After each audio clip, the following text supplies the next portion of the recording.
Let's talk about something that every manager dreads, yet they're not able to avoid. Giving tough feedback. You know the moment. Performance is dipping, attitudes are shifting, or someone oversteps in a meeting, and it's like your chest tightens. You write it out, delete it. Rework it in your head, and then you say nothing. Because what if they take it the wrong way? What if it hurts the relationship? What if it just makes things worse? But here's the thing. Silence is going to make it way worse. If you're leading people, you can't afford to dodge hard conversations. Not if you care about the results. And definitely not if you care about trust. So today I want to show you exactly how to do it without freezing up, without over-explaining, and without walking on eggshells. You're going to learn what is known as the SBI method. Situation, behavior, impact.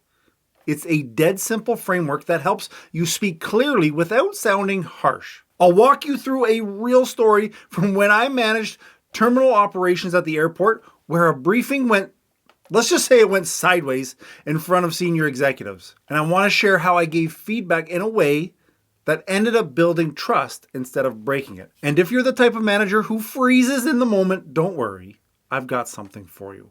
I'll show you the script that makes feedback easier than you think. But first, let's name the real issue. It's not feedback that breaks morale. It's confusion. Your team can't fix what they don't understand. And that's where most managers, they screw it up. They either go vague to be nice, or they go cold, clinical, hoping it sounds professional. Let me tell you, neither of this works. What your team really needs is feedback that's clear and respectful. And that's where the SBI method comes in. Here's how it works. S, situation. Name the moment. B, behavior. Describe exactly what you observed. And I is impact. Explain why it mattered. Here's my example. In this morning's terminal briefing, which is the situation, you cut off the safety officer twice mid-report. That's the behavior.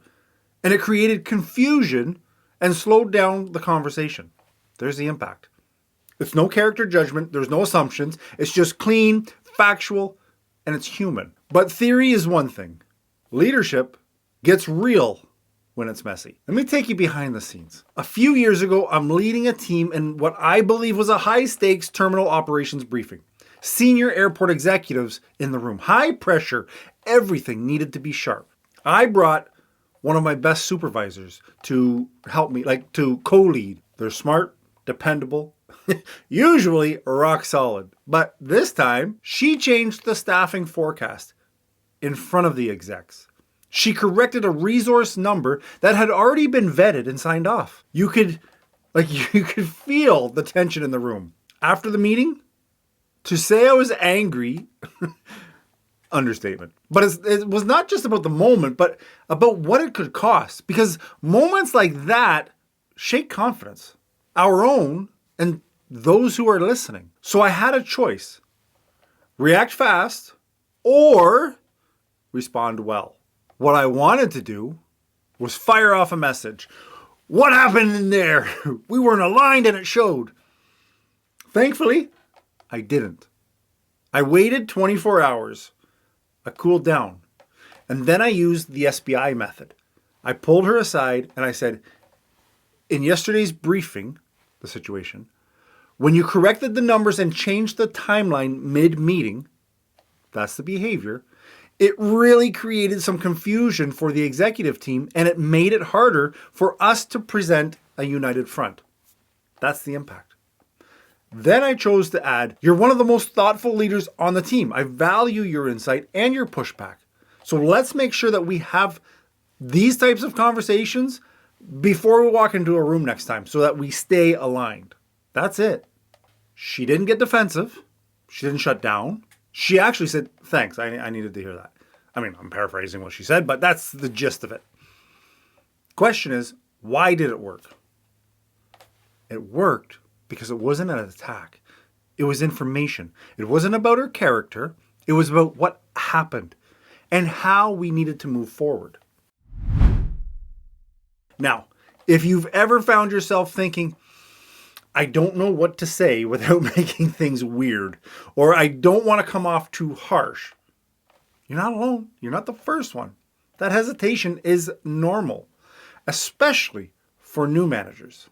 And that's why I created the Manager's Playbook, because it's packed with powerful plug and play type scripts like the SBI framework, coaching language, ways to handle missed deadlines, underperformance, conflict, you name it. The stuff that I wish someone had shown me when I started managing. If you ever thought, I know I need to say something, I just don't know what to say. This book here, that's your shortcut. When you avoid feedback, your silence fills the space. And people don't fill silence with generous assumptions. They think, maybe I'm doing fine. Or worse, maybe my manager doesn't care. But when you do give feedback with clarity and care, it sends a very different message. Your message is now, I see what's happening. I care enough to say something, and I believe you can do better. That's not criticism. That's leadership. And here's a trick that a lot of people won't tell you. Never give tough feedback on a Friday. They'll spend I know this from experience because I'm the guy.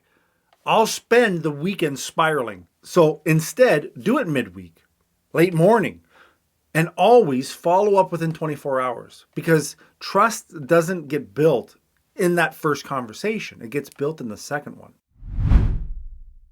If you give feedback reactively, people go quiet. If you give it inconsistently, people get paranoid. But if you give it with honesty and respect, that spreads. And your team they learn that we speak the truth here. We grow through it. We talk like adults, imagine. So here's a challenge that I have for you. Think about that one person on your team. You know who it is. What's the situation? What was the behavior? What was the impact? Write it out. Say it out loud. And then go have the conversation. You've got the framework. You've got the language. And now you should have the confidence. Go lead like it. Okay. Get your coffee. And I'll see you in the next one. Ciao.